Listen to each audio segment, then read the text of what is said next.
Hello बच्चों, कैसे हैं आप सभी। सब ठीक चल रहा है, पढ़ाई बढ़िया चल रही है। तो आज है अपना लेक्चर नंबर थर्ड।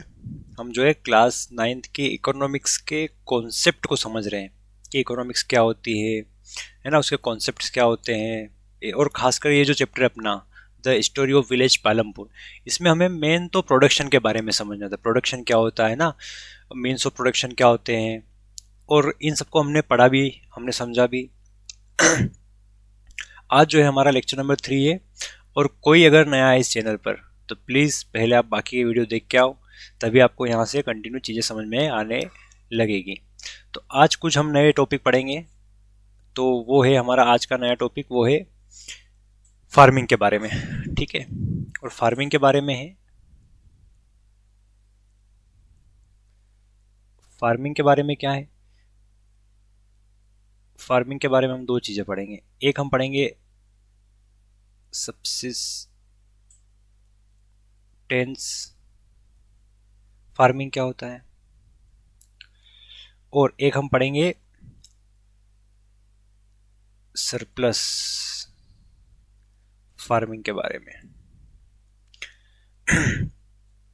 अब सब्सिस्टेंस फार्मिंग मतलब, पहले हम समझते हैं सब्सिस्टेंस फार्मिंग को। देखो बेटा, सब्सिस्टेंस फार्मिंग जो होते हैं ना, किसान अपनी खुद की लाइवलीहुड है ना, अपनी खुद के जीवन यापन करने के लिए जो खेती करते हैं उसको हम बोलते हैं सब्सिस्टेंस फार्मिंग। अपनी फैमिली के लिए, ओनली फॉर फैमिली, है ना, only for individual, not for profit. Profit के लिए नहीं होता ये, ठीक है, सेल के लिए नहीं होता मार्केट में। तो सिर्फ अगर फैमिली के लिए कोई खेती की जा रही है, फार्मिंग की जा रही है, तो उसको हम बोलते हैं सब्सिस्टेंस फार्मिंग। सरप्लस क्या होता है? अब सरप्लस का मतलब होता है बेटा एक्स्ट्रा। सरप्लस का मतलब क्या होता है, जैसे मान लो आपके पास 10 चॉकलेट थी और आप टोटल 3 फ्रेंड साथ में थे, और आपने दो दो खा ली, तो बची कितनी? 4। तो ये जो 4 चॉकलेट बची वो अपना हो गया सरप्लस। हो सकता है इस सरप्लस को आप क्या करोगे, घर पे जाकर अपने, तो इस सरप्लस का आप क्या करोगे, है ना, सीधी सी बात है, सिंपल सी बात है। सरप्लस को आप कुछ भी कर सकते हो, या तो किसी में बांट सकते हो, छोटे छोटे भाई बहन को दे सकते हो, है ना, बहन या भाई को दे सकते हो। तो जो सरप्लस बचता है ना, वो हमें ऑप्शन देता है कि अब हमें क्या करना है। वैसे ही जब हम खेती कर रहे होते हैं तो सब्सिस्टेंस फार्मिंग में तो कुछ बचा ही नहीं। सब्सिस्टेंस फार्मिंग तो ऐसा है कि जितनी फैमिली में काम हो जाए उतनी ही खेती करना। सरप्लस का मकसद होता है कि एक्स्ट्रा प्रोडक्शन करना और उसको मार्केट में बेचकर प्रॉफिट कमाना। तो ये फार्मिंग होती है, एक सब्सिस्टेंस फार्मिंग और एक होता है सरप्लस फार्मिंग, है ना। सबसे पहले हम बात करें तो सरप्लस एंड सब्सिस्टेंस दोनों ही हैं यहाँ पे। सब्सिस्टेंस फार्मिंग की हम बात करें तो इसमें देखो क्या है, farmers grow only enough for their family, only for their family needs, very little और नथिंग लेफ्ट फॉर सेल। या तो कुछ, या तो बिल्कुल नहीं बचता कुछ बेचने के लिए मार्केट में, तो उसको बोलते हैं अपन सब्सिस्टेंस फार्मिंग। तो फिर सरप्लस फार्मिंग क्या होता है? तो सरप्लस फार्मिंग में production is more than family needs, surplus is sold in market, है ना। सरप्लस जो होता है वो मार्केट में भी सोल्ड किया जाता है। Surplus main source of income of farmers, farmers की जो मेन सोर्स ऑफ इनकम वो सरप्लस ही होता है, क्योंकि जो घर में यूज़ करने के बाद जो बचा वही एक्स्ट्रा, है ना। सरप्लस का मतलब क्या होता है बेटा? एक्स्ट्रा। फिर large farmers generally produce surplus, और जो बड़े किसान होते हैं अक्सर वही सरप्लस को ज़्यादा प्रोड्यूस कर पाते हैं। छोटे किसान जो होते हैं वो इतने सरप्लस प्रोड्यूस नहीं कर पाते। तो ये होता है सरप्लस और सब्सिस्टेंस फार्मिंग। नेक्स्ट जो हमारा है वो है नॉन फार्म एक्टिविटी। अब जैसे गांव में सब खेती तो कर रहे हैं, लेकिन बहुत सारी नॉन फार्म एक्टिविटी से जुड़े होते हैं। अब नॉन फार्म एक्टिविटी क्या होता है हमें वो समझना है। देखो बेटा, हमें ये समझना पड़ेगा, फार्म एक्टिविटी तो हमें समझ में आ ही गया होगा, जो फार्मिंग से रिलेटेड होता है उसको हम बोलते हैं फार्म एक्टिविटी। कोई खेती कर रहा है, कोई अपने आई खेती खुद के घर परिवार वाले मिलकर घर सेल पे खेती कर रहे हैं, वो भी फार्म एक्टिविटी हुआ। हम किसी और यहाँ पर जाकर जो है वहीं पर जो है काम कर रहे हैं, वो भी फार्म एक्टिविटी हुआ। तो जब फार्म एक्टिविटी में लोग जुड़े हुए हैं तो उनके पास ऑप्शन ही नहीं है कि दूसरा काम क्या करे वो, है ना। और इसीलिए गांव में हम बेरोजगारी देखते हैं, क्योंकि वहाँ पर दूसरा काम होता नहीं है। इसीलिए बहुत इंपॉर्टेंट है कि हर गांव में जो है नॉन फार्म एक्टिविटी पर ध्यान दिया जाए। नॉन फार्म एक्टिविटी होता क्या है वो समझते हैं। जैसे मान लो एक हो गया डेयरी का काम, है ना। डेयरी मतलब वो मिल्क से जुड़े हुए काम जो है वो एक आ गया। एक आ गया स्मॉल मैन्युफैक्चरिंग, है ना। गांव गांव में छोटे छोटे घरों पर जो है लोग कुछ भी चीज़ों को बना रहे हैं, तो वो हो गया स्मॉल मैन्युफैक्चरिंग का काम। ताकि लोग जो है खेती से हटकर कुछ काम कर पाए, क्योंकि सबके सब तो खेती कर नहीं सकते, उतनी ज़मीन है नहीं, है ना। और खेती में क्या होता है, सीजन में काम आया वापस काम चला गया, तो फिर उस टाइम पे करेंगे क्या लोग। तो इसलिए ज़रूरी है कि नॉन फार्म एक्टिविटी हो। उसके बाद हम बात करें हमारे गाँव में क्या देखने को मिलता है, तो शॉप कीपिंग देखने को मिलती है ना, ठीक है। फिर हमें गांव में क्या देखने को मिलता है, ट्रांसपोर्टेशन में लोग जुड़े होते हैं, है ना। अनाज को मंडी ले जाना, घर लाना, कोई चीज़ें ले जाना लाना करना, तो गांव में ट्रांसपोर्ट भी होता है, ट्रांसपोर्ट सर्विसेज होती है। तो ये जो चीज़ें हैं ये है नॉन फार्म एक्टिविटी से जुड़ी हुई चीज़ें, है ना। जैसे कि डेयरी से रिलेटेड लोग खेत से अलावा, है ना, स्मॉल फार्मिंग मैन्युफैक्चरिंग का काम कर सॉरी स्मॉल मैन्युफैक्चरिंग के काम से जुड़े हुए हैं, शॉप कीपिंग के काम से जुड़े हुए हैं, या ट्रांसपोर्ट से जुड़े हुए हैं। तो ये होती है नॉन फार्म एक्टिविटी। अब नॉन फार्म एक्टिविटी की हम बात करें, non farm activity give income beside agriculture, है ना। मेन पॉइंट अपने को जो है समझ के रखना पड़ेगा, इनकम बिसाइड्स एग्रीकल्चर। एग्रीकल्चर के अलावा जो इनकम का सोर्स होता है वो नॉन फार्म एक्टिविटी ही होता है, खासकर गाँवों में। मेजर टाइप्स की हम बात करें, जैसे डेयरी हो गया, डेयरी में selling milk to nearby towns, अपने आसपास शहरों में जाओ दूध बेचना, है ना। Needs fodder proper care for animals, जो भी ज़रूरतें होती हैं डेयरी फार्म में, जैसे कि जो चारा वगैरह गाय भैंसों का उसको बेचना करना, प्रॉपर केयर ऑफ एनिमल, तो वो भी एक काम हो सकता है नॉन। फिर एक कॉमन रूरल एक्टिविटी जो कि गांव में हमें देखने को मिलती है। फिर हम बात करें तो स्मॉल मैन्युफैक्चरिंग लेवल पर क्या क्या होता है, देखा ना होगा हमने, कारपेंट्री हो गया, वेविंग हो गया, पोट्री हो गया, रिपेयर शॉप्स हो गई, यूजुअली फैमिली रन, जो परिवार से मिलाकर नीड स्मॉल कैपिटल, जिसमें कम खर्चा आता है। तो ये भी गाँव में हमें, कारपेंटर होते हैं ना, कोई फर्नीचर का काम कर रहा है, कोई कलर वलर का काम कर रहा है घर पर, वेविंग बुनाई वगैरह का काम करना, चटाई वगैरह बुनना, है ना। पोट्री मतलब कुम्हार जिसे हम बोलते हैं ना, जो मिट्टी के बर्तन बनाते हैं। रिपेयर शॉप्स होती है छोटी मोटी गांव में। तो ये सब नॉन फार्म एक्टिविटी होती है, जिससे लोग काम से जुड़कर अपनी इनकम जनरेट कर सकते हैं, और ये बहुत ज़रूरी होती है गाँव में। अगर ये नहीं होगी तो फिर लोग एग्रीकल्चर पर डिपेंड हो जाएंगे, और एग्रीकल्चर जो होता है ना वो अनप्रिडिक्टेबल होता है, नेचर के ऊपर डिपेंड करता है। किसी साल हो सकता है प्रोडक्शन बहुत हो जाए, किसी साल ना भी आए, क्योंकि agriculture is natural process, natural activity you can say. तो नॉन फार्म एक्टिविटी बहुत इंपॉर्टेंट है। आगे जाके आप जैसे पढ़ोगे इकोनॉमिक्स में ना, कभी आप 11वीं 12वीं में इकोनॉमिक्स पढ़ोगे, तो ये जितनी आसान चीज़ें लग रही उतनी आसान है नहीं, बहुत इंपॉर्टेंस है इनकी ना। उसके बाद हम बात करें शॉप कीपिंग, है ना। गाँव में हम देखते छोटे छोटे जो है दुकानें खुली हुई हैं, सेलिंग फ्लोर, आटा वगैरह बेचना, शुगर ऑयल पेस्टिसाइड सीड्स भिजवारा वगैरह जो है किसानों को बेचना। Important economic activity in village, जो कि कुछ इंपॉर्टेंट इकोनॉमिक एक्टिविटी होती है विलेज की। फिर हम बात करें हमारे नेक्स्ट टॉपिक की, ट्रांसपोर्ट सर्विस, है ना। कोई रिक्शा चला रहा है, कोई जीप चला रहा है, कोई गुड करियर करियर वगैरह इधर से उधर सामान को पहुंचाना चला रहा है। और फिर इंपॉर्टेंट पॉइंट लिखा है यहाँ पर, transport help bring input seeds fertilizer and send output crop to market, है ना। ट्रांसपोर्ट जो होता है, ब्रिंग इनपुट सीड्स फर्टिलाइजर गांव में लाते हैं, और जो क्रॉप आ जाती है उसको मार्केट में ले जाने का काम करता है। तो ट्रांसपोर्ट भी एक important non activity, non farming activity है, ये भी आपको कवर कर लेना है। ना हम बात करें importance of transportation in rural economy. क्या इंपॉर्टेंस है transportation, transport connect farm to market, है ना। मार्केट और गांव से कनेक्ट होने का रास्ता कौन है, ट्रांसपोर्टेशन है। विलेज टू टाउन, गांव से शहरों में। फार्मर टू बायर्स, है ना, फार्मर जो कभी बेचना चाहते हैं, जो खरीदार है, वहाँ तक जाना कहीं की जरूरत पड़ेगी, ट्रांसपोर्टेशन की जरूरत पड़ेगी। Shop to supplier, shop to supplier के बाद में हमें जाना है तो हमें ट्रांसपोर्ट की जरूरत पड़ेगी। शॉप मतलब दुकान है, सप्लायर मतलब जो दुकान पर सप्लाई कर रहे हैं, है ना, तो वहाँ भी बीच में ट्रांसपोर्टेशन तो चाहिए होगा। फिर तो ये कुछ इंपॉर्टेंट चीज़ें हैं, जैसे more transport more employment, faster economic growth, है ना, अगर ट्रांसपोर्ट जितना बेटर होगा, सर्विस उतनी बेटर होगी, उतना ज़्यादा लोगों को काम मिलेगा, और जितना लोगों को काम मिलेगा उतना वहाँ का विकास डेवलपमेंट होगा। तो ट्रांसपोर्टेशन भी वो इम्पोर्टेंट होता है इकोनॉमी में, खासकर गाँवों में। गाँव में क्या, पूरे इकोनॉमी पूरे देश भर में ही देख लो ना, ट्रांसपोर्टेशन की क्या इंपॉर्टेंस होगी। बिना ट्रांसपोर्टेशन के सोचो ज़रा, पूरी दुनिया ट्रांसपोर्टेशन से चल रही है बेटा।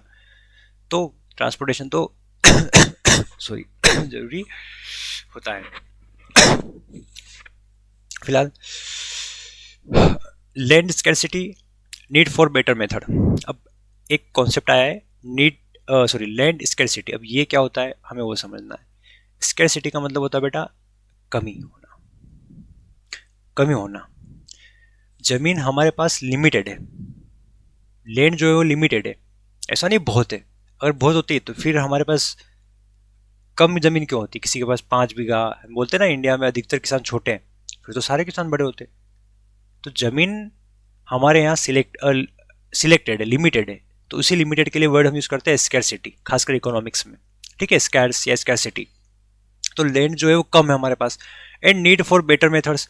तो हमें उसी कम जमीन में कुछ ऐसी मेथड चाहिए जिससे जो है हम क्या कर सकें, हमारा प्रोडक्शन को बढ़ा सकें। तो वो हमें समझना है। लैंड इज फिक्स्ड, हमें पता है land is fixed. Population increasing, जनसंख्या बढ़ती जा रही है तो जमीन और कम पड़ रही है, जमीनों के बंटवारे होते जा रहे हैं। लैंड पर पर्सन डिक्रीजिंग, है ना, जैसे जैसे पॉपुलेशन बढ़ रही है वैसे वैसे जमीन जो है और कम हो रही है।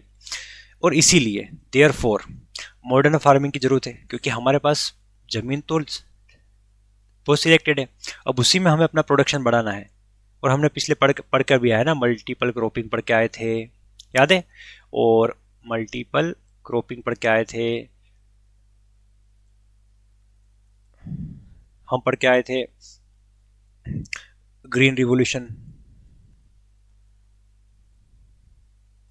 हम ग्रीन रिवोल्यूशन में HYV सीड पढ़ के आए थे, जिसमें हाई इरीगेशन, फर्टिलाइजर, ये सब चाहिए होता। तो मॉडर्न फार्मिंग का मतलब यही है कि हाई यील्डिंग वेराइटी सीड्स का इस्तेमाल करें और कम जमीन, उसी जमीन में जो है प्रोडक्शन हम बढ़ा पाएँ। Multiple cropping, efficient irrigation and better technology are required for to increase production. और हमें जो है टेक्नोलॉजी का भी एडवांसमेंट करना पड़ेगा। जैसे कि गाँव में आज भी जो सिंचाई होती है वही सिंपल चलती है कि पानी जो है मोटर चालू करी और छोड़ दिया।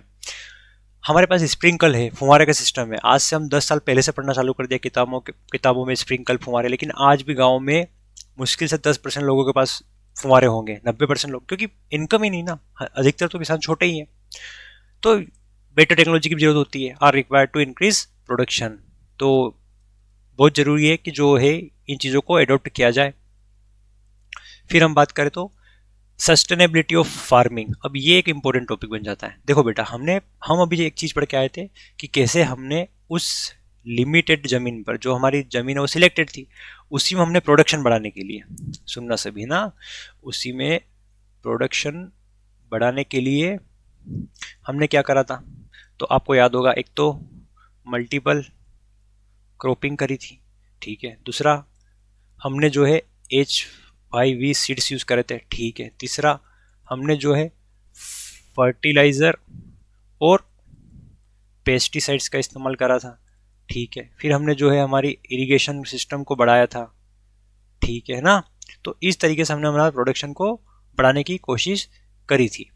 अब एक बात बताओ, ये जो हम बहुत ज़्यादा पेस्टिसाइड्स का इस्तेमाल कर रहे हैं, मतलब खादों का इस्तेमाल, केमिकल वाले दवाइयों का इस्तेमाल, केमिकल्स वाले, क्या लगता है जो हमारी मिट्टी है, जो सोइल है, वो उसको सस्टेन कर पाएगी, वो उसको सह पाएगी?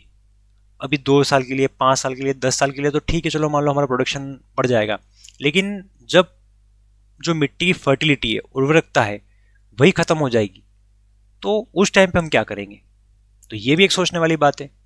तो उसके लिए भी हमें कदम उठाने पड़ेंगे, और इसीलिए जो हमारा टॉपिक निकल के आता है वो आता है सस्टेनेबिलिटी ऑफ फार्मिंग। मतलब हमें फार्मिंग को कुछ इस तरीके से बदलना पड़ेगा कि प्रोडक्शन भी बना रहे और मिट्टी या सोइल की जो है फर्टिलिटी, उर्वरकता, वो भी बनी रहे।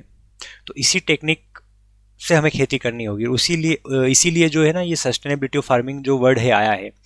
तो देखो यहाँ पे लिखा हुआ ही है, क्या लिखा है बेटा, मॉडर्न फार्मिंग इंक्रीज प्रोडक्शन, पता है, but causes environmental problems. Environment को प्रॉब्लम आ रही है, जो मिट्टी है वो क्या है, अनफर्टाइल बन रही है ना, फर्टिलिटी अपनी खो रही है, उर्वरकता अपनी खो रही है। फिर क्या है, जो ये केमिकल्स वगैरह जो हम यूज़ कर रहे हैं, तो वो जो पेस्टिसाइड्स जो हम यूज़ कर रहे हैं, वो जो छोटे छोटे कीड़े मकोड़े हुआ करते थे, तो वो भी तो ख़त्म हो रहे हैं। अब कीड़े मकोड़े ख़त्म हो रहे हैं, तो जो चिड़िया होती थी, बर्ड्स होती थी, वो उन्हीं पर डिपेंड करती थी। अब वो तो क्या कर गई, माइग्रेशन कर गई, या हो सकता है ख़त्म हो गई हो। तो ये जो चीज़ें इतनी आसान लगती है ना, उतनी आसान होती नहीं है। हर एक पहलू, एक कड़ी दूसरे से जुड़ी होती है। तो इन्वायरमेंटल प्रॉब्लम देखने को हमें मिलती है मॉडर्न फार्मिंग से, ठीक है। फिर soil fertility loss due to chemicals, बोला था हमने। ग्राउंड वाटर डिप्लेशन, अब इरीगेशन हमने बढ़ाया। पहले क्या होता था कि सिर्फ मानसून पर डिपेंड करती थी खेती, मानसून मतलब बारिश आई और खेती हो रही है। लेकिन जब से हमने ग्रीन रिवोल्यूशन के बाद हमने हाई एल्डिंग वेराइटी सीड्स का यूज़ करा, तब से जो है उसमें इरीगेशन बहुत ज़्यादा चाहिए। तो अब इरीगेशन ज़्यादा चाहिए, तो हमने बोरवेल बहुत लगाए, होल बहुत लगाए, और जिससे क्या हुआ, ग्राउंड वाटर और कम हो गया। हम देखते हैं ना गर्मियों में जो होल बंद हो गए, चल ही नहीं रहे, क्यों? क्योंकि हमने इरीगेशन सिस्टम बढ़ाने के लिए बहुत पानी का यूज़ करा। तो वो देखने को मिला हमें। पोल्यूशन हो ही गया है। लॉस ऑफ बायोडाइवर्सिटी, अब लॉस ऑफ बायोडाइवर्सिटी का मतलब बेटा यही है। यहाँ पर मैंने बताया था ना, आपको एग्जांपल दिया था। बायोडाइवर्सिटी का मतलब होता है कि जीवों की विविधता, या अनेक अनेक प्रकार के जो जीव है, चिड़िया है, सांप है, चूहे है, छोटे छोटे कीड़े मकोड़े हैं, हम सब मिलकर एक बायोडाइवर्सिटी बनाते हैं। बायो का मतलब जीव, डाइवर्सिटी मतलब बहुत प्रकार के। तो उसका भी तो खत्म हुआ। मैंने बताया ना कैसे हमने केमिकल का यूज़ करा, तो छोटे छोटे कीड़े मकोड़े जो है खत्म हुए। कीड़े मकोड़े खत्म हुए, तो जो वहाँ पर चिड़िया वगैरह हुआ करती थी तरह तरह की, वो वहाँ से चली गई या फिर खत्म हो गई, और वो वहाँ पर खत्म हो गई। तो उससे जुड़े हुए कोई और जुड़े होंगे, है ना। चूहे खत्म हो गए, तो चूहे से स्नेक खत्म हो गए होंगे, तो बायोडाइवर्सिटी को भी फर्क पड़ा। तो बहुत ज़्यादा सीरियस एक इशू बना इसके बाद। और ये सच भी है ना, इतना आसान नहीं जितना तुम सोच रहे होंगे कि क्या फ़र्क पड़ता होगा, लेकिन फ़र्क पड़ता है। अगर आपको ग्राउंड रियलिटी पता है ना, तो ये चीज़ें बहुत बड़े पैमाने पर हो रही है। आज नहीं तो 50 साल बाद ही सही चीज़ देखने को मिलेगी हमें। तो सस्टेनेबल फार्मिंग का मतलब क्या होता है, हमें ये समझना हो तो यूजिंग ऑर्गेनिक मेन्यूर, है ना। तो सस्टेनेबल फार्मिंग हम कैसे यूज़ करें, ऑर्गेनिक मेन्यूर का यूज़ कर सकते हैं। ऑर्गेनिक मेन्यूर मतलब जैविक खाद, जो केमिकल का यूज़ नहीं करता है, जैविक खाद, ठीक है। ये जो गाय भैंस का गोबर हो गया, ये जो पत्ते वगैरह सड़ा कर गला कर उनका खाद तैयार करना, ये जो दही छाछ होती है, इनको एक प्रोसेसिंग के थ्रू उसमें नीम के पत्ते डालकर उसका पेस्टिसाइड बनाकर यूज़ करना, प्राकृतिक रूप से हमें खाद तैयार करना, प्राकृतिक रूप से हमें दवाई का यूज़ करना, उसी को हम बोलते हैं यूजिंग ऑर्गेनिक मेन्यूर। मेन्यूर का मतलब भी खाद होता है, ठीक है। लिमिटेड यूज ऑफ केमिकल्स, बात कर ही लिए केमिकल का, या तो नहीं या तो बहुत कम यूज़ करना। क्रॉप रोटेशन बहुत जरूरी है। बारी बार जब हम एक फसल बोते हैं ना, तो मिट्टी जो होती है ना, उसकी फर्टिलिटी खत्म हो जाती है। तो क्रॉप रोटेशन का मतलब होता है कि पहले हमने गेहूं बोए थे,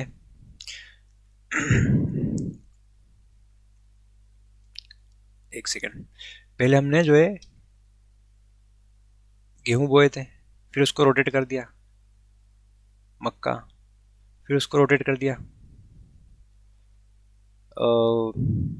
कुछ और मान लो लहसुन, फिर हमने उसको रोटेट कर दिया कुछ और फसल, मान लो ऐसे। तो उसको बोलते हैं क्रॉप साइकिल, मतलब फसल को बारी बार बदलना।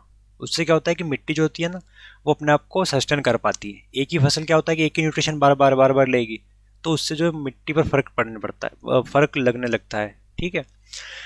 सेविंग वाटर, है ना, वो तो वही वाली बात है ना, डायरेक्ट पानी से अच्छा है कि हम स्प्रिंकल फुहारों का इस्तेमाल करें, ताकि उसमें जो है पानी, या फिर ड्रिप इरीगेशन का यूज़ करें ताकि पानी बच सके।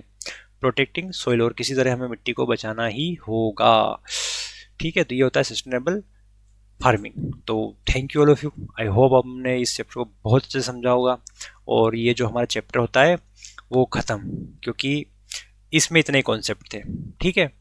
तो बस अब हम बहुत जल्दी मिलेंगे हमारे नेक्स्ट चैप्टर के साथ, नेक्स्ट चैप्टर के कुछ नए कॉन्सेप्ट के साथ। तो बस बने रहिए, लाइक करिए, सब्सक्राइब करिए। Thank you.